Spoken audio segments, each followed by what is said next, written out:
We need to work more on some of our purchasing, which our district manager has been working very hard on. We want to know, if you could share with us, what's the biggest sustainability effort that will have the most impact on our whole university that we can be part of?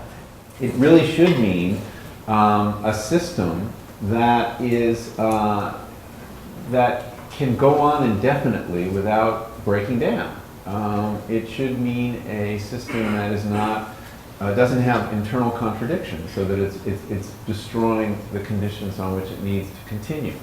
It's up to you guys to define your goals, but I think you should put a little time into it and not try to do everything. You know, maybe this school wants to concentrate on waste, and that you want to really get your waste stream down as low as you can. And that's an important achievement. And there's a lot you can do, a lot more you can do. Composting, I think, is a very important part of the solution. I think the composting, though, needs to be tied into the garden. We now have all of our garden spots filled. We're very interested. And people have come to the garden for a lot of different reasons. Some of them because of concerns about sustainability and awareness of food issues. Others because they want to play in the dirt, or they really like homegrown tomatoes. Given the different areas that people are coming from, we think it's a good opportunity for new conversations, but how do we do that more effectively? Okay, this is going to be a weird suggestion. Build a pizza oven in your garden. It's a really fun process. You know, there are these books that tell you how to basically take mud and straw and manure and make this beautiful oven and some masonry. I'm sure you've got, do you have a ceramics department? We do. All right, we'll get those guys involved. And then on a weekly or a monthly basis, bake a pizza using the, and they know how to make a really good crust up at the Homestead, and I can speak from experience about that. And eat in the garden. Use some of the produce in the garden. Create social events there. How do we empower students to make sense of all this information in order to make the socially conscious, well-informed decisions?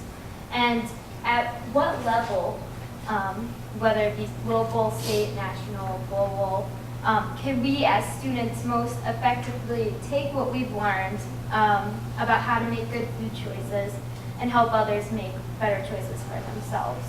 The corporations don't want you to think of your consumption decisions beyond, is it a good value? They don't want you to bring ethics or morality to your consumption decisions. That really complicates their life. They want you to focus on price, which is totally unambiguous and everybody understands it. As soon as you complicate that decision, they're in trouble. What environmental issue can college campuses make the biggest impact on? And how can we really energize the students to care about these issues and not really get in their faces too much and scare them away from them? Look, you're not going to get everybody on board, and that's fine. I mean, you know, think about any political issue in this country. It's a very small percentage of people who are active and engaged, but they nevertheless are the people who bring about change. So, you know, I think you should focus on developing the 10, 20, or 30% perhaps of the campus that does care. And one of the really positive things about the food movement is it has shown people that the best choices environmentally are often the tastiest choices too.